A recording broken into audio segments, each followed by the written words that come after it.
welcome to Pulse by AlphaWire, the podcast where science and education meet cutting-edge technology and artificial intelligence. My name is Aldo and each week I sit down with innovators, thinkers and doers who are working to change our world for the better. Together we explore their journeys, uncover the lessons they've learned, and take the entrepreneurial pulse that drives them on their path to success. I deeply enjoyed speaking to Isabelle, Executive Director at the Stanford Accelerator for Learning. We speak about her book, Love to Learn, the transformative power of care and connection in early education, and how important it is for kids to learn how to build relationships.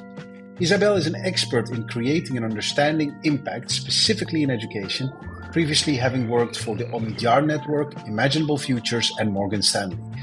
She's an absolute force of nature and earned an MBA from Harvard Business School, graduated from ESSEC Business School, and Sciences Po in Paris. One of her proud life moments was a feature with Grover of Sesame Street on early childhood innovation.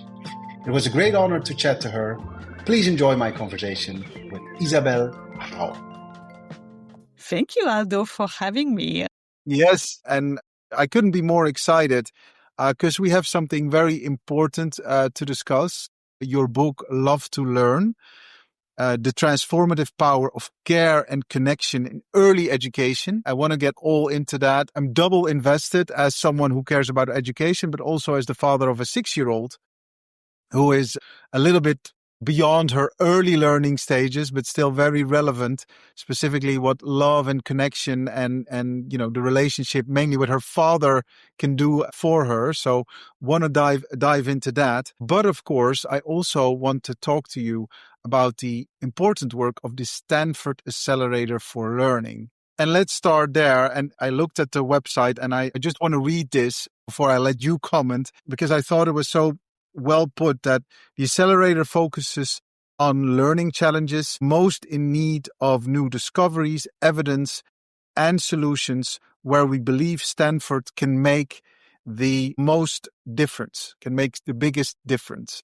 Explain yourself. What is this all about?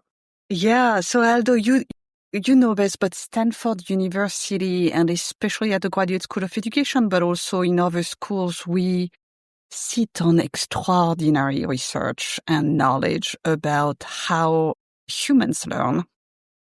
And that knowledge often doesn't get translated into practical applications, whether it's in the form of education technology tools or whether it's in the form of teacher practices in classrooms. So that's what we are after at the Stanford Accelerator for Learning, is how can we embed all learning environments with more research-infused practices for impacting each and every learner on this planet. Yeah. So you say a translation, so you're looking for practical application, but kind of almost you want to make sure it's a well-informed one. Exactly. Yeah. Exactly. So not only knowledge diffusion from research into practice and impact, but also potentially some tools, some change in policies and practice and all these things that impact our learning environments, how educators and teachers practice their craft, all of those things. That's what we are working on. So yeah, so really exciting work where we leverage about 100 faculty affiliates on campus across all 7 schools. And then about at this point, 250 students who are also excited. And this is an area that really drives a lot of joy for me to see these young people driven by purpose to build a brighter future of learning for all. Yeah. And well, that's amazing, and amazing that you brought together such a very big community. We spoke just before we hit the record button. We mentioned we spoke 2 years ago. I had the great pleasure and honor of interviewing you then as well. And am I correct to assume that you had then just started, that it was like a recent... Exactly, Aldo. So I joined Stanford about 3 years ago. So when we met, I was maybe about a year into my job, and now 3 years into it, and really seeing more and more impact from our work every day. We actually estimate at this point that our work has contributed to impacting in some ways, and that's always like a difficult way to measure, but about 5 million learners Wow. and more every day. So that's exciting. That's amazing. That's amazing. I know that's difficult, and it might be asking you to say who's your favorite child, but is there any project that stands out for you? What are you most proud of in the now going on, 3 years that you've been there? Yeah, so you're right, Aldo. Picking one is always difficult, but let me try to highlight one that's just representative of, this incredible portfolio. We have about 160 projects at this point, so it's really one, out of many. It's one called the ROAR, and that's an abbreviation for the Rapid Online Assessment for Reading, which is an assessment tool for early reading and very effective for children with dyslexia.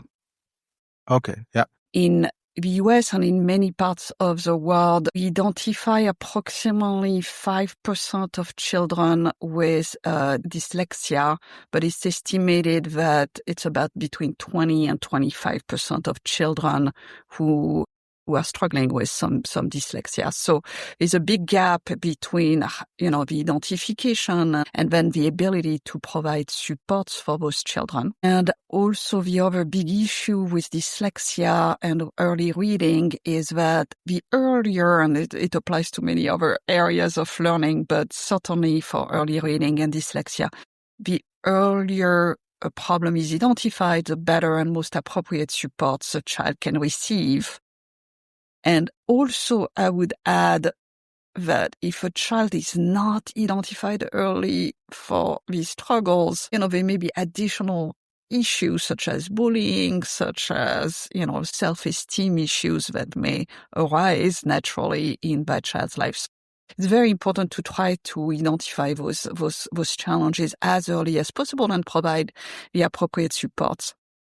So that tool does exactly that. It's a online assessment, so very easy to administer and very effective, as well as has been evidenced by our research to be effective starting in very, very early, even in kindergarten or even in pre-K. So that's just a really, really interesting tool where we at the Stanford Accelerator for Learning supported that effort very early on with some initial seed funding and then technology supports and then partnership supports, fundraising supports, and so forth.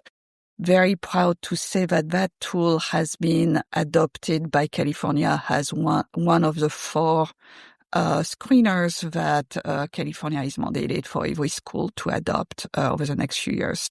Wow. Yeah, so it's exciting. It's one very impactful, of course, for children, for families, very backed by research, and now scaling, which is nice. And the scaling, and this is my last question about the accelerator, but the scaling, am I correct to understand that it's a methodology that you kind of pass on to teachers and or stakeholders for them to identify dyslexia with the children? Is it a method of sorts, or what's the package like? Is it like a platform or a system, or how should I think of it? Yeah, it's an online platform paired with some professional learning for teachers. But at the core of it is this online assessment tool that teachers can administer in their classroom with young children. Wonderful. And now we're going to stay with early learning because I was dying to talk to you about your second book, I believe, right? Am I correct? No, first one. Oh, your first book. I'm so sorry. First one. I'm so sorry. I had contributed to other books in chapter formats or other contributions, but this is my first. Your first book. My first book. Well, it's made so much noise that I thought there were 2 books. You're so kind, Aldo. No, but it's an amazing book. Love to Learn, the transformative power of care and connection in early education. And the gist of it is children need to be loved and valued. We need to interact with them and they need to be listened to. And it is these loving relations and relationships that that are the building blocks for them to start growing as individuals and to start learning, right? And that's easier said than done. That's, of course, lovely language. But in this day and age, with all the crazy technologies that our modern society brings along, as well as the way we live, it's not that easy. Yeah, I have 1,000 questions, but did I summarize this correctly, or is there more to it? Aldo, you summarize it very well. In essence, there is a long and very deep body of research called the science of relationships that shows, and I'm happy to go into more details, more research, more studies, that essentially shows that we humans have social brains, and those social brains form very early through human connections. Yet, as you pointed out, those human connections that are critical for children, for humans, but certainly children to learn, contracting right now for a variety of societal reasons. And so there is an urgent call here to, rethink some of our schools, some of our family interactions, community interactions, so that we can really build better those human relationships that are so critical for children to learn and thrive. There were lots of things that come to mind, and you also mentioned kind of challenges. So you say kind of in the olden days, families were bigger, families are getting smaller, less children per family. Single parent families is also more often heard of. It happens a lot more. Then there's, I believe, the elements of challenges that technology bring along, whereby we think we're simulating love or a relationship, but actually we're doing the opposite. Kind of, so all those bits and pieces, which of the ones that you kind of listed do you feel is the biggest hurdle to build a good relationship, to start that process of love and nurture? Yeah, I think there are three big ones. One is the one on the demographics that you already alluded to. So families getting smaller. The clear implications is that children are being raised in not only smaller family units, but also have less siblings as a result. So, for example, in the US, it's a US stat, but the number of families with a single child has doubled in the past 10 years or so. So nothing wrong about having a single child, but there are implications about how children develop relationships as a result of that. Also, the other big trend demographically is grandparents. So grandparents tend to, increasingly live further and further away. It's a case for my very own family. That also has implications given the evolution as a human species that has actually relied so much on grandparents as a core of our family structures. One stat, by the way, this is not on grandparents, it's on grand adults, that really surprised me and continue to surprise me. I put a little chart actually on one of the pages because I thought it was so interesting and concerning. Only 3% of children have ever met an adult above age 65 who is not a family member. So we live in age-segregated societies, essentially, where families are not interacting with older adults, which is fascinating as a stat. Yeah. So that's number one, is demographics. Number two is the attitude that we have relative to play. Is really fascinating, and there are lots of colleagues that have studied this, but essentially there is less and less free play as well as guided play, but especially free play is in decline. And probably an obvious point, but one of my researcher colleagues actually has proven that point. The more children play, the more they have human little friends. So play is also very important for social connections and relationships. And by free play, you mean improvising? Just let them, or on a Sunday morning, just go play and, Exactly. It could be at recess. It could be at home. There are two types of play. Generally, you have a free play, unstructured largely, and then guided play, which, you're providing, for example, guided blocks or Legos. That would be more guided play if there are instructions. Yeah. And then the third one is technology. Listen, technology has has had a huge impact on human connections and continues to have. And I think we are seeing also some really concerning trends with artificial intelligence at the moment, with how this technology is reshaping our very own human connections, which I'm happy to also speak more about. Yeah, I mean, that is, so full disclosure, I have one child. That's it. So I'm a parent of one beautiful daughter that is loved very much, but it's just the one. So I empathize with that. So I'm very interested in that one, but in my own challenge, right? In my own learning trajectory as a 46-year-old man, I see that technology is challenging. I wouldn't be the only father or only parent who's worried about how that is going to be digested by my daughter or by her children, because this seems to be developing at lightning pace. What is technology today isn't tomorrow. And specifically when you see AI, so just before we started this interview, I was just making sure I had all the kind of things in order, and I was on LinkedIn, and then I came across a post where someone is simulating a picture of himself with a movie star. And he says, "Oh, can you believe it?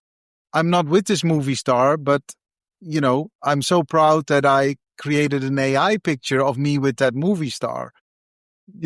Thousands of likes of people saying, "This looks so real." And I'm like, why are we rewarding this, this run on, okay, I've tricked you. What is our fascination with trickery?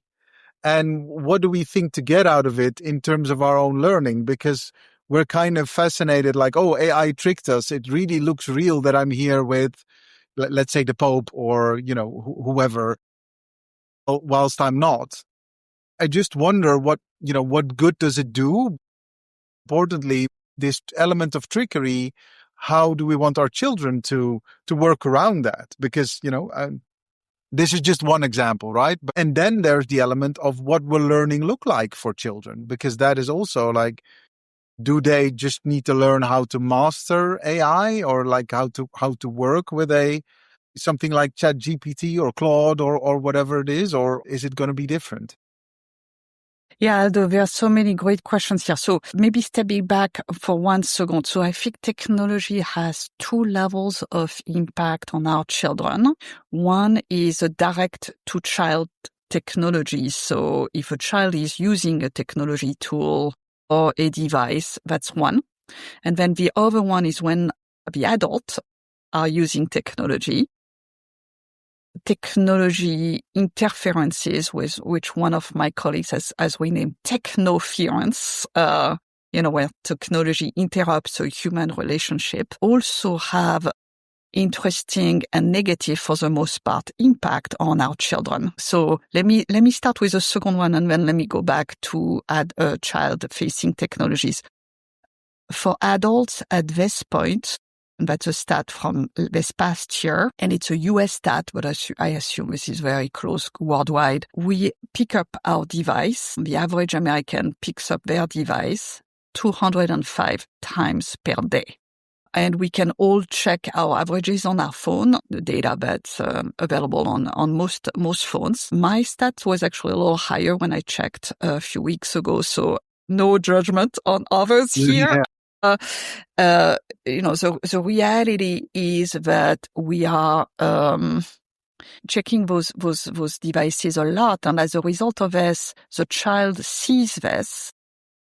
He sees us as adults looking at our phones, and the message that it conveys to children is that maybe the phone is more important than they are. In addition to potentially breaking or interrupting a conversation, if this is a notification or a text message that the adult has to tend for. Then technology for children, there is one particular area you're discussing about misinformation and how we are going to be able to make sense of this rise of misinformation. That's a complicated issue in absence of, policy and ways to mark that information. But there is another area that I'm also very intrigued but also concerned. I think there is, potential for good, but right now mostly potential for bad, which is the area of companionship. There are two surveys that just came out, one from Common Sense Media in the US and one from Internet Matters in the UK, that essentially have exactly the same results that suggest that this is done for teenagers, but that at this point, 72% of teenagers in the US, that's the Common Sense Media data, have been using at least one AI companion tool. Yeah. And more than 50% are using them regularly. The problem with those companions at this time, they are completely unregulated and relying on data that we don't really understand fully. There is a recent study by my colleagues at Harvard that suggests that there is a lot of emotional manipulation. A lot of those tools have emotional manipulation. I know what to say. Yeah. They know what to. Yeah. Exactly. And the other concerning data point on those companions is that the more you use them, the less you are inclined to actually connect with the real world. So the less friendships you essentially make. So that's also another real concerning area where it could be solved with the right policy or guidelines if children were using those platforms as training grounds, if you like, for if someone has social anxiety or someone on the autism spectrum, maybe it could be helpful, but as long as there is an off-ramp to the real world, which right now there is zero incentives for those organizations to do so. So at the moment, they actually have an incentive to keep you on the platform. I think one of the questions I feel we need to ask is what makes you think such a tool could be a companion in the first place? Yeah. How did we get in the situation whereby we identify a technology tool as a companion, right? Where we confide in it. And I think just my little experience with that is, and again, this is my age group, so not has nothing to do with early learning, but I ask ChatGPT sometimes questions that I feel I cannot bother anyone else with. And they are not psychological, so I don't use it as a therapist. But to give an example, what I did do is like I developed a morning workout routine. And I kind of asked like, okay, am I doing this the right way? Is the build up okay? Should I do it longer? Should I do it shorter? So I do understand how you can get into the rabbit hole of this. Like I'm just asking it questions on what is common practice for my workout routine. These are questions that I can't really, I'm sure my wife would love to help, but she's not an expert in that. So I kind of start looking around like, who can I ask these questions to? And I end up asking it to ChatGPT. And I can imagine this is now just for me, but I can imagine another form of that for someone a lot younger saying like, well, I can't really bother anyone else with this question because no one is really an expert. So let me ask.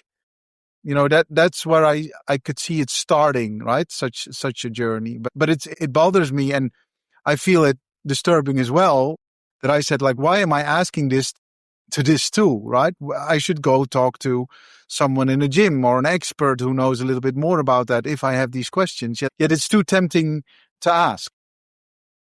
Yeah, no, Aldo, you're pointing to exactly the right question. We have done a study at Stanford that was with young adults using one of those AI companion platforms being called Replica.ai. What we observed is that people who feel more lonely are more likely to use those platforms. So there is clearly a sense that maybe one of big area for all of us to ponder about is, the why. And the why seems to be connected to the lack of human relationships and human connections that our young people are feeling these days.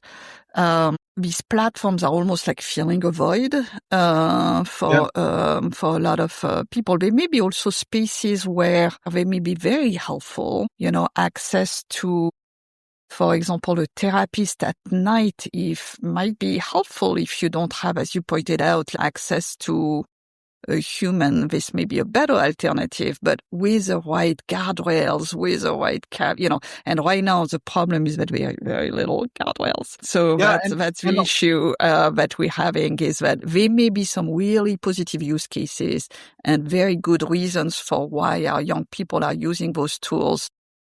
All of this is fine as long as we have a set of ethical practices without emotional manipulation, for example, or, Meta, for example, recently there was a leak where they were using some sexual manipulation for our young people, minors. I mean, this is not something that should be tolerated, obviously. That's an area, I feel like, where there is clear need for guardrails, maybe policy, and certainly ethical practices so that we protect our young children. Yeah, let alone confidentiality, right? So we had Sam Altman, a recent interview at Theo Von, which is a big podcaster. And Sam Altman, in introducing ChatGPT 5, said, if you use it as a therapist, I'd suggest you don't, because it's not under any kind of confidentiality clause with you. The information you provided, it is free to kind of share it. And he said it also as, we're trying to tackle this problem, but it is not currently, that's not how this works. And correct. And the reason why he said it is he's noticed that a lot of people do. But what I find particularly interesting is the ground problem. And I think you mentioned it in the very beginning, whereby people feel, and maybe children feel, that the ones that are caring for them don't have time for them because the phone's in the middle or something like that. They feel maybe many of their concerns are trivial and that they should reside to technology for a solution because, hey, the parents are doing it as well because they're continuously on their phone as well. So why wouldn't you, right? Or maybe we're giving them the wrong example unintentionally, but maybe that's where this comes from. It's well, this is where you ask these questions. We give off that impression. Yeah, no, absolutely. And also, again, about your beautiful question on why, ideally we would collectively think more about how can we build a vibrant relational infrastructure for our young children, for our families, for our educators to really focus on relationships as opposed to blaming the technology. Technology might just be, literally a solution to a root cause. The technology might actually be addressing a broader problem. So how could we get to the bottom of it by refocusing on love, on relationships? And those themes are so profoundly human. We all know that this matters, but I think that we are taking them for granted. So how can we societally have a much greater focus on them? For example, how could we make schools relational hubs and ensure that relationships between teachers and children, between children among peers, between children and staff in the school, between parents and teachers, all these relationships are community members, maybe older people could come more into schools. You see what I mean? All these interactions are fostered as opposed to the models that we have right now that, just pretend that we focus on love and relationships in schools, but not really. No, it's an afterthought. I think you're right. I think we need a more profound understanding what love and relationship really means, what that really is. But it'll take some soul searching for all of us, right? Because it's kind of what's the setup here? It sounds like we all have good intentions, but as they say about the road to hell, right? It's kind of, we all think it's loving and caring, and, specifically with a community of parents coming together, everyone wants what's best for their child, right? That could be based on such a good intention of wanting to provide that, very robust relationship, loads of love, loads of nurturing and all those things. But maybe if we use the wrong tools for it, it might not work out the way we think that it's going to work out. And that is, I think, something we should be aware of. One of the examples, again, going back to my own stories, we're already working with parents to make sure that our children will not have smartphones. They're now 6. right? So, but we say we don't want them. We don't want them, hopefully not for their entire kind of primary school. If you need a device to call, there's this watch type that they can text or something. But going with Jonathan Haidt's book about, really depression with children and kind of those things, we're already lobbying and, have already parents with us like, no, we're not going to touch any phones and whatever, but, we're following those recommendations.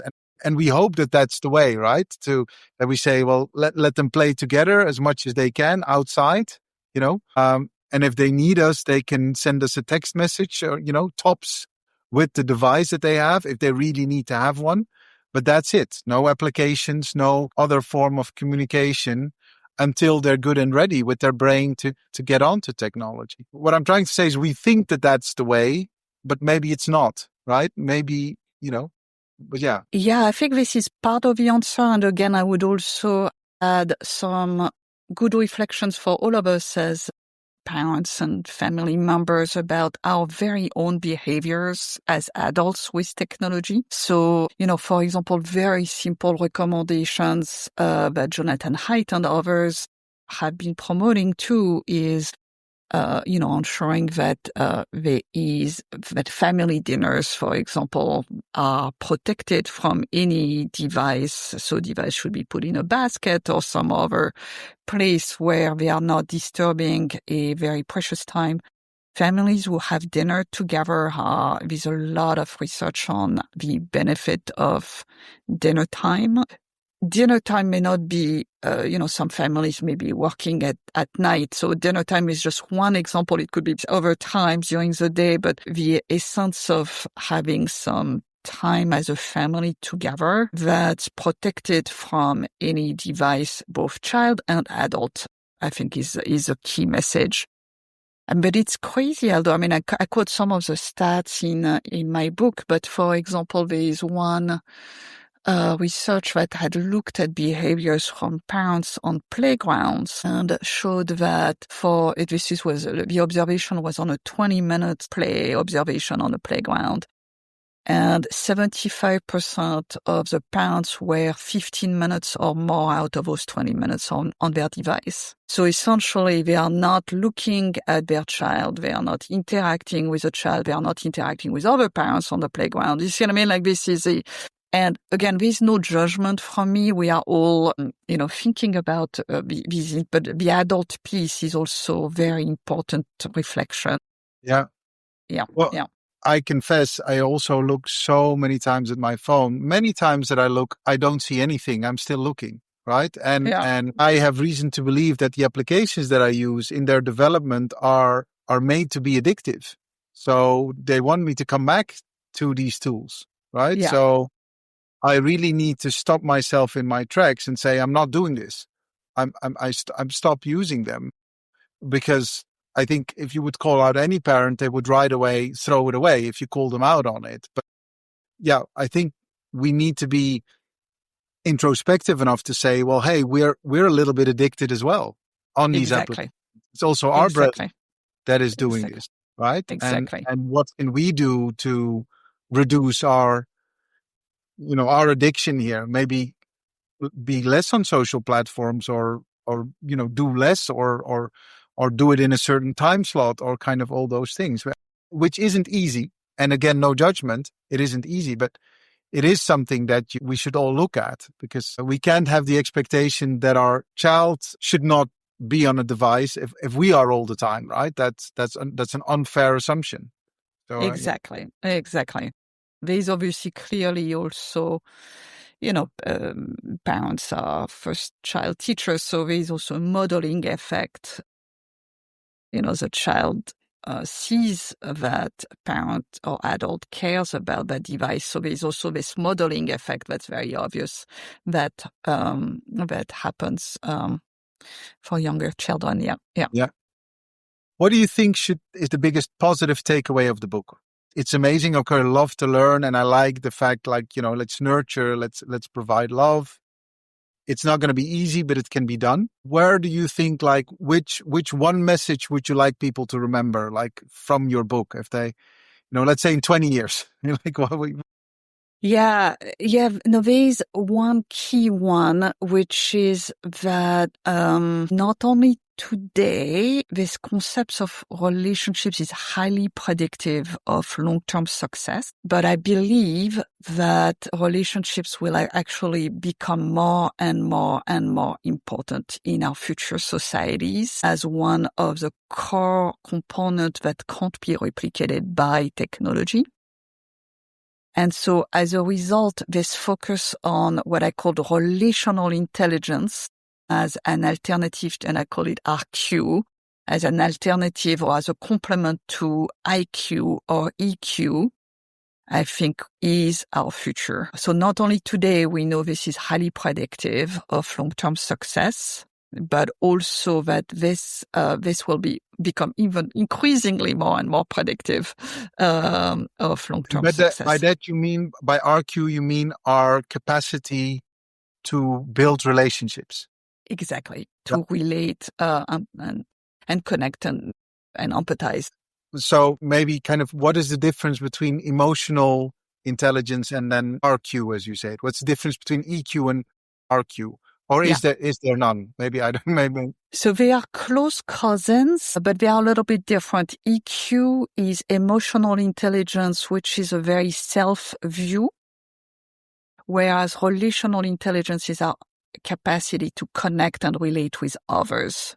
So for relational intelligence, the social networks and other things matter a lot, whereas it doesn't matter for EQ, which is very self-based. Yeah.